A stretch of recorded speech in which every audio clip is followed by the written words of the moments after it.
not. Y'all, the creepy man was standing right behind him. And she points her gun at both of them, like, get off my steps, get out my yard, get off my porch, like, go. And at the same time, she's dialing 911 because she like, baby, y'all got me fucked up.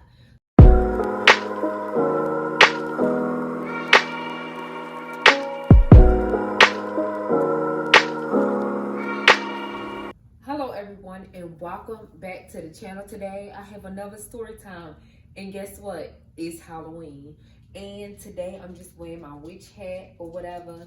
But yeah, so let's get started with this story time.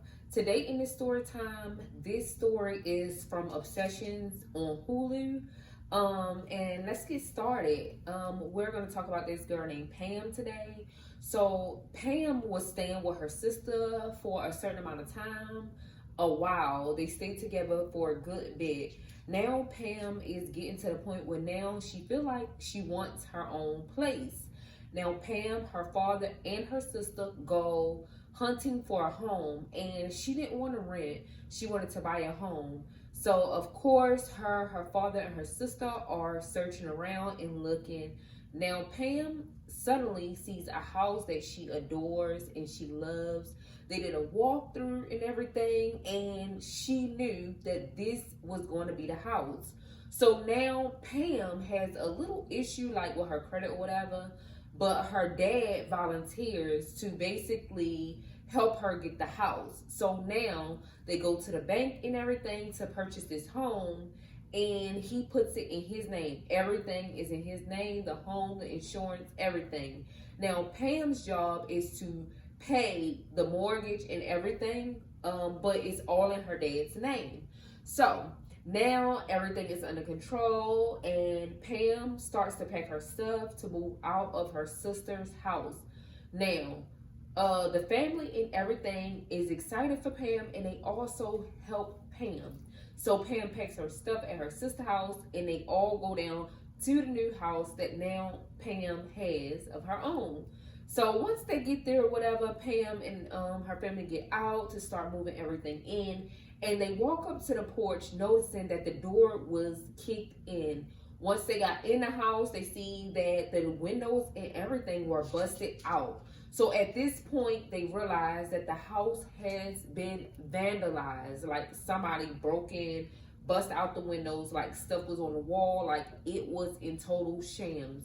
So like Pam, like she really didn't really care. She was just ready to move in to her house, and her mother's side, her uncles and everything was good with fixing things. They were like handy, and basically they were construction workers. So her dad, her sister, her mother's side of the family, everybody came together to help Pam get the house back on track. Now they go clean it up and paint it. So at this time, it is ready to move in. And it was so cute, y'all. They made it look so cute, and Pam was ready. They finally moved in everything, and Pam was staying there for about a month. So basically she was enjoying herself at the place. Now you guys, Pam's so comfortable, and she start really coming home and everything from work and everything, and noticing that it was a man always watching her, like weird watching her, like spooky type watching her. But she didn't think nothing of it. So now at this point, Pam is like getting comfortable and everything. So one day a knock at the door happened, and Pam goes to the door.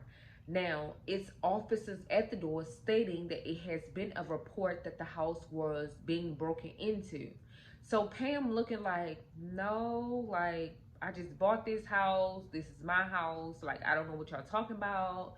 And the police like, okay, can we do a walkthrough? So Pam goes in the house, get the documents that saying she bought the house, all her paperwork, shows the police, and the police like, okay, but would it be fine if we search the house? So Pam like, sure, like she didn't have anything to hide. So now Pam allows the police to do a walkthrough, and the police do a walkthrough of the house, and it looks clear. Like it looks like nobody has broken into it. It looks you could tell like somebody lived there and it was Pam. So the police apologized and they're walking out. And so Pam walked them to the door and they apologize again. They get in their police car. And as they was pulling off, you see the same weird man just looking. And at this point, he's like pointing at the house saying, "This is my house." And Pam is looking like, okay. And mind y'all, this guy looked scary. Like he had one eye, like he looked dirty. Like you could tell he was homeless. So Pam was like, okay. But still at that point, she didn't really think nothing of it. Wasn't really paying him no mind. Like I don't know how, cause he was creepy. So then she goes back in the house, minding her business. So now a couple of weeks go by, and basically Pam goes off. And once she goes off to work, one day she comes home and find that it's a man looking at the windows, and she was like, wait. So what? Like, what's going on? And he like, "Ma'am, I'm just doing my job. I was called out here by a guy. He wanted me to put like burglary bars on the windows or whatever, and I'm just doing my job." And Pam like, "No, sir, this is my house. What are you talking about?" And he goes, "Somebody called me." Now at this time, the same creepy guy walks from the side of the house and he's looking like, "Yeah, this is my house." Like he looked like, "Bitch, I'm gonna get my house back." And Pam looks like, "No, like this is my house. You need to leave." So the guy like apologized and everything, and he leaves. And now the creepy guy is looking even more angrier. By this time, neighbors start realizing what was going on and comes over to Pam's house. A neighbor comes over and say, "Please watch out for him. Like, it's a whole story with him. He runs everybody out of this house that moves in. It's several families that have lived in this house before you, and he have ran them off. And one day it was a little girl in the yard playing out of those families, and she saw a guy walking up to her on the lawn, and she got scared and ran off. Like he's a scary person. He tries to scare people away. That family left, another family moved in, and basically he just kept harassing them and doing the same thing. One day they left the house, and girl, basically when they left the house, old boy broke in, made himself comfortable, was eating their food, watching TV when they came back home. Like, watch out, this guy is creepy, like you need to be careful. So Pam at this point like, baby, it's gonna take a lot for him to like run me off. So now Pam gets a letter in the mail telling her like, you need to go to court, like this house is being foreclosed and you need to come to court. Now Pam is now starting to go to court, and the first day she go to court, she realized that it's this creepy man that had filed charges for her to, you know, vacate the premises. And she like, "No, I bought this house." Like, and she got her documentation, he got documentation. And at this point, like, they are both like, they having documentation going back and forth. So this led Pam having to go back and forth all the time.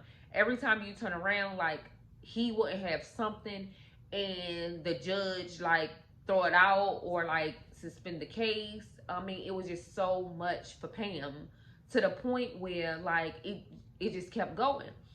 And Pam thought back because the neighbor did tell her that, but the neighbor also mentioned that he had served time in prison, and when he left and to go to prison, it was because him and his wife was living in the house, and he used to be abusive to her all the time, and the police kept coming out all the time, back and forth, to the point where like he went to jail. They finally got tired of it and arrested him. And while he was away in prison, his wife sold the house and moved. So like, of course, it used to be his house. So that's why he had all these documentation. So Pam knew that it would be a battle for his court. So now they're going back and forth to court, to the point where they have another court date set up. And Pam like, you know what? I'm tired of this shit. Like, basically, I'm fucking tired. Like, I bought this house. This is my house. I'm tired of going to court for it. Like, judge, what is you thinking? And so she didn't show up because she like, I can't keep missing out of work. So she goes to work, didn't show up. The judge ruled in this guy's favor, y'all. The judge ruled that Pam moves out in 3 days. So Pam get the letter in the mail, and she see that she had to move out in 3 days. So Pam was like, wait, no ma'am, no sir, like, what are you doing? So Pam hired a attorney, a good attorney. She spent big bucks because she not leaving a house that is hers. So she spent these big bucks for this attorney, and basically go back to court. Now at this point, like, all her ducks was in a row, and she won. So she didn't have to vacate. And basically the judge also like did a restraining order where he could not come near Pam. But as we know, crazy people ain't gonna listen. And so now at this point, like, he can't come near her, but he's still showing up like to her house. So one day Pam basically go to work and come home, and when she come home, the lock pound, I'm just calling it a name, but the lock pound is there or whatever, and they just looking at the door. So she like, no, this is my house. Y'all, he just kept sending different people out at this point. So now, like, it's just a back and forth thing. And of course, she's kind of scared. So her dad, like, say, you know what we gonna do is I'm gonna give you a gun. And Pam, like, already rocky, like, I don't really think I want a gun, Dad. But her dad, like, yeah, you need to basically protect yourself, and that's what we're gonna do. So he get a gun, bring it to Pam, teach her how to shoot it, how to load it. Like, he give her the works because he want to make sure his daughter is good. But Pam also buys a dog because she kind of rocky about the gun situation. So she also buy a big dog, like a type of dog like I would not come in her yard. And he was good to protect her. He barked when people come in the yard. He made sure, like, when people come in the house, he's sniffing them. Like, Cujo was on it, y'all. When I say he was on it, he was on it. So basically now she got a dog. A couple of months go by, and now that a couple of months have went by, now Pam just feel like, okay, she's safe. She got a gun. She has a dog. So she goes off to work and come home one day. And when she come home, she realized that it's a fucking mess. Like he had been in her home, and she like, what is going on? So she goes in the house, and her house is a disaster. Like, he done kicked in the door. Her house is a disaster. She looking for her dog, and she keep going and finds her dog all bloody and looked like he had been roughed up. Like he had a wrestling match type roughed up. And you could tell like he had blood coming from somewhere. So at this point, she realized her dog has been stabbed and everything. So now she's getting even more afraid, to where her dad talks her into going to stay with one of her friends. Now Pam has a friend named Kim that was okay with her staying, but Pam plan was only to stay with her friend Kim for a week or a couple of days. A couple of days turned into 3 months, y'all. So now Pam is more comfortable with going back home. She goes back home with her dog, finally healed him and he recovered. They go back home, and she's just having a good time on the phone with her dad one night, laughing and giggling, just having a father-daughter type conversation, like having a good time. So now it's like Pam is like hearing a noise, and she go, Dad, wait a minute, like I hear a noise, like my doorknob is being messed with. So she gets her gun and goes to the door, and she like, wait a minute, what's going on? Opens her door, and it's a guy standing there, and it's another locksmith company, a lock company. And she like, what are you doing? And he's like, I'm changing the locks for the young man that called me out, the guy that called me out. And she was like, no, you're not. Y'all, the creepy man was standing right behind him, and she points her gun at both of them, like, get off my steps, get out my yard, get off my porch, like, go. And at the same time, she's dialing 911 because she like, baby, y'all got me fucked up. So she's dialing 911 at the same time, pointing a gun like, y'all get off my step. And you know she don't like guns, so Pam was pretty like nervous, but she was pointing a gun at both. And the locksmith guy was like, okay, ma'am, I'm sorry. And he get his ass on, like, he runs, like, I don't got time to be getting shot, like, no. So the other man, the crazy guy, start walking towards her still while she's on the phone with dispatch, like, hurry up, he's keep walking close, I have a gun, and if I feel threatened, I'm going to shoot. She's warning them that he's moving, pursuing her still. And she says, back up. She warns him several times. The dispatcher tells her if he keep coming close to shoot. So she's nervous, and he's at this point so raged that he like leaps out towards her, and Pam turns her head, pow, shoots him. Yeah, that'll teach you to back up. So he turns around and starts stumbling towards the gate in the yard to leave. And at this time, police is pulling up, and he falls to the ground. Police come and approach him. They lock Pam up and take her down to the station for questioning. So Pam tells her side of the story. Now they call like the locksmith or whatever, and he's like, yeah, I was afraid, like she was going to shoot me. But at the same time, I understand her. She like, I was called by this guy. He did look real creepy and dirty, but you know, I was doing what he wanted me to do. I understand that she pointed the gun. Like, basically, he understood, and he told his side of the story, and it all like collabed with Pam. And they released Pam, but Pam was like, she said she felt bad. She kept thinking, playing back like the scenarios, what she could have done instead of shoot him and everything. And it's like, it didn't tell whether he died or not, but she did shoot him, and she did get off from shooting him. So even if he died, like, she still got off. So you guys, this is the end of the story. After that, she kept living in the house and everything, and I'm assuming she had no troubles out of him again. But you guys, this is my story time for the day. Happy Halloween. And this story is on Hulu. Don't forget to like, comment, and definitely subscribe to my YouTube channel. And if you love story times, I'm all here for it. I'm the story time girl. So you guys, subscribe to this channel. Peace.